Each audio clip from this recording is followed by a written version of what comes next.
is NBC 10 News at 10. Hello, and thanks for joining us tonight. I'm Chelsea Jones. Michelle's back Monday. And I'm Jared Floyd. The governor's race is heating up since the announcement of President Trump's visit to Monroe next week. NBC 10's Hunter Elise has more on what this may mean for the outcome of the November runoff election. Hunter? Chelsea and Jared, many residents say they think it's interesting President Trump is coming to Monroe a few days after early voting starts. They also say this visit is very significant for Eddie Rispone and those who voted for Ralph Abraham. On November 16th, Louisiana will have a new governor, incumbent John Bel Edwards or businessman Eddie Rispone. Political professor at the University of Louisiana Monroe, Josh Stockley, says President Trump's visit on Wednesday could potentially change the outcome of the votes. I think his visit is to change the minds of Abraham voters from choosing to sit out if they were dissatisfied by the way that Eddie Rispone negatively treated Congressman Abraham. However, residents believe most voters have already decided how they're going to vote. I don't see that anyone that already has their mind made up that it changes their vote. I think it just reinforces what they might already vote. And that's why Stockley says Trump's job is to motivate Republicans to ultimately vote for Rispone. Governor Edwards is the only Democrat governor in the Deep South, which Stockley says makes the race a difficult task for him, regardless if Trump was coming to Monroe or not. He's a Democrat in a very red, very conservative, very Republican state. He says Trump's rally is a very significant visit at this point in the race. Eddie Rispone cannot win without getting the votes and the voters of Abraham. One resident says he's not sure if the rally will change the outcome of the race, but it could impact who ends up voting on the 16th.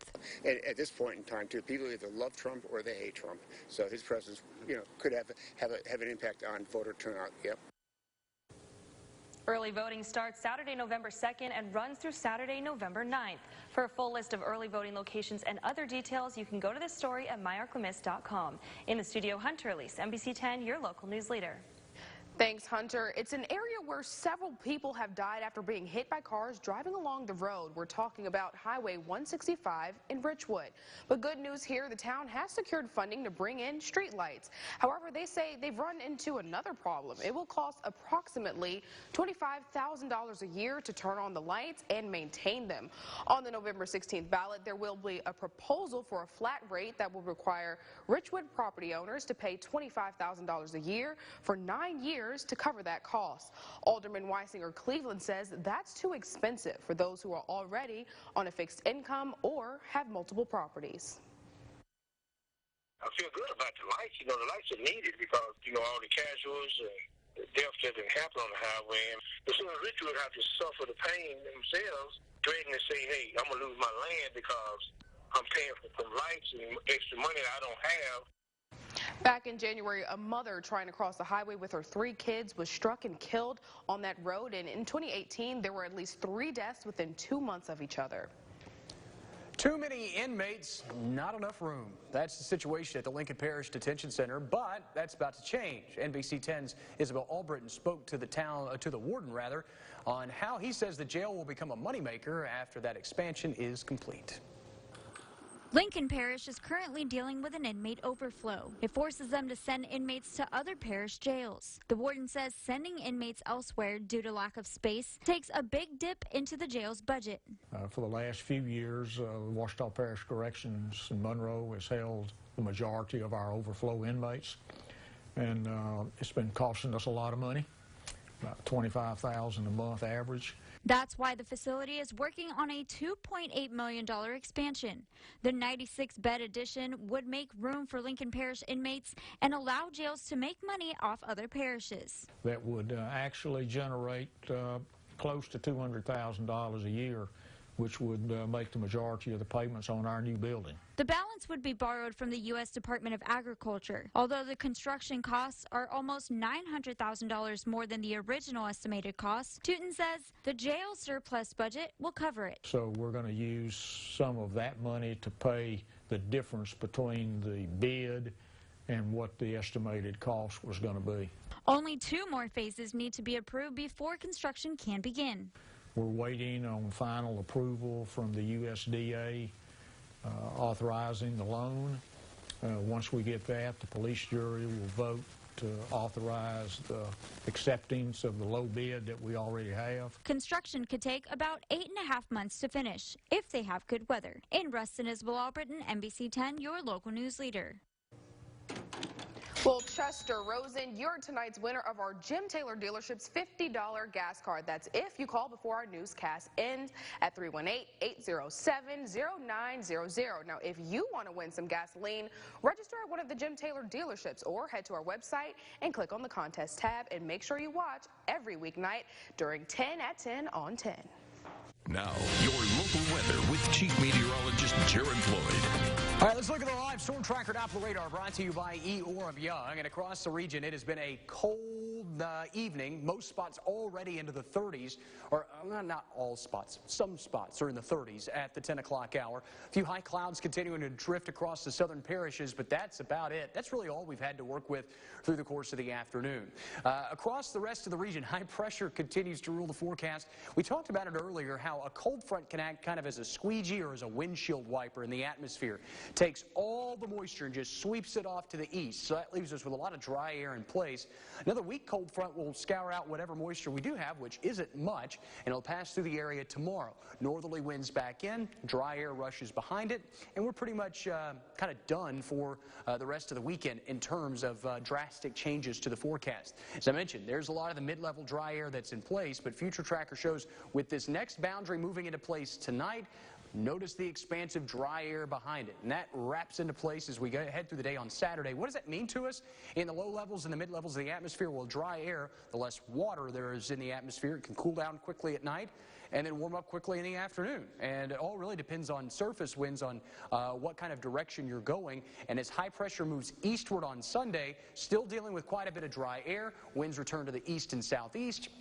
And eventually, more than likely, most spots will see a general uptick in temperatures. And that'll probably pave us a way to near 70 before another cold front arrives late next week. Temperatures across the area, again, 39 Jackson, Little Rock 41, in Monroe 43, Shreveport 38 already in Ruston, El Dorado, and Monticello. As we head through the overnight, we expect temperatures in many spots to kind of stop into the mid-30s.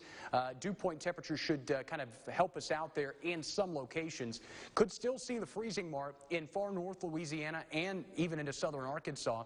And with temperatures where they are right now, still could see 32 all the way down to the I-20 corridor. So plan accordingly. Patchy frost elsewhere, winds calm. Highs tomorrow upper 50s to near 60 degrees. Again, winds out of the north, a little bit breezy at times, but really won't make a big difference in terms of our overall weather pattern over the next few days. Look at the rest of the forecast. Again, if you have plans, homecoming at ULM, Grambling, the Murphy USA Classic, which we'll tell you more about in just a second, really tell us the weather's going to cooperate for all of those sporting events. If you have outdoor plans otherwise, those are also good to go. Low to mid-60s for highs Sunday, Monday. Morning lows in the mid to upper 40s. Look for scattered showers back in on Thursday, and that's all part of a weak cold front that'll pass through the area. Other than that, fall-like, grab some layers if you're heading out early. You'll be able to shed some of those layers by the afternoon. Sounds good to me. Yep. The perfect weekend for weather. Should be very nice. All right, well, it's also a battle of college teams in El Dorado, just like you said, the Murphy USA Classic. Yeah, it's going to be a lot of fun this weekend in Eldo. We'll tell you more about why it's just not just a game for the region right after the break. Bears Town and Country and the Shreveport-Bossier Sports Commission present the State Fair of Louisiana LRCA Finals Rodeo this Thursday, Friday, and Saturday in the Hirsch Coliseum. Buy tickets in advance and save $5 online or at Cavender's Ranchland, Tops, Paul's Farm and Garden, and Greenwood Feed and Hardware. Over $150,000 in cash and prizes will be awarded. Follow us on Facebook for updates. The LRCA Finals Rodeo this Thursday, Friday, and Saturday. Powered by Cinch Jeans and Shirts. Max Fresh Market. We're all about fresh. Hi, I am Reggie McDaniel with your local hometown Max Fresh Market. Friday night football is a family tradition. We can make that more enjoyable with a tailgate trade. Remember to be safe. Have a great season. We thank you for your support to our family.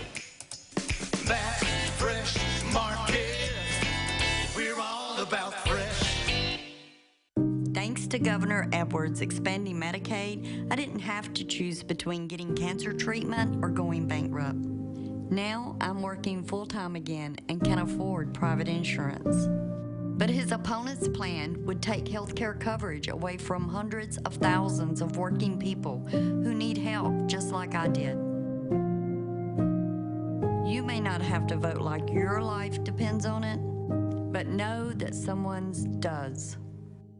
Eddie Risponi says, I know what it takes to create jobs. I know how to fill those jobs for Louisiana citizens. oh really? It's Risponi who got caught trying to hire foreign workers when Louisiana's unemployment was one of the highest in America. And Risponi's company benefited from over $500 million in corporate tax breaks intended to create Louisiana jobs, but only resulted in 19 new hires. Phony Eddie Risponi. He's not for you. Paid for and authorized by Gumbo Pack. News sponsored by Banner Ford of Monroe. Advantage Health Plan, we're always on the go. That's why we get our news from the Fox 14 NBC 10 mobile news app. Download the app today to get faster news updates and breaking news alerts. Best of all, it's free. Brought to you by Advantage Health Plan. Tonight on Fallon, Jimmy goes golfing with Tiger Woods. Was that 6? 15. 15, yes. Oh, my goodness. Plus Edward Norton. Bang! And Alessia Cara with a disco mashup and musical impressions. The Tonight Show continues. Here's a reminder for you tonight before you head into your weekend. Don't forget that daylight savings time ends this Sunday. So we're going to fall back technically at 2 a.m. on Sunday. And before you go to bed on Saturday, change your clocks in the house, set them back an hour. Your phone, your tablets, all of that will change automatically. But just make sure that you get those. It's not analog, but just handle it, okay? I'm ready for that extra hour of sleep. Change the batteries in your NOAA weather radios, too. Two South Arkansas teams battling it out Saturday at the Murphy USA Classic in El Dorado. The 11th year that Murphy USA has been that title sponsor for the game. This year, the Ouachita Baptist Tigers and the Southern Arkansas University Mule Riders will be the two teams out on the field. That matchup will bring in students, alumni, and fans from all across the state. City leaders are hoping visitors take a moment to see what El Dorado has to offer. I'm just excited about the game being here in El Dorado. We have a new press box, so that's exciting for the people who have not seen it. But we want people to maybe come a little early, take some sights in of El Dorado, go downtown, do some shopping, do some eating, and after the game, hey, hang around for a while and enjoy a little bit more of El Dorado. Sounds like a good idea. Game coordinators say this classic draws large crowds, which is good for the local economy. It also allows high school students to get a chance to see a taste of college football as well. A taste of college, but we're going to take it back to high school, right? Yeah. It for us, and it's time to bring Chris Demersion. He's going to hate me for saying it like that. That's all right. He'll let you do it. Yep. Week 9 of the high school football season is now in the books. We're getting closer to playoff time, folks. Highlights from Neville and Bastrop, among many others. Football Friday night right after the break. We're soaring into the weekend. Tuesday on NBC 10 News Today, that much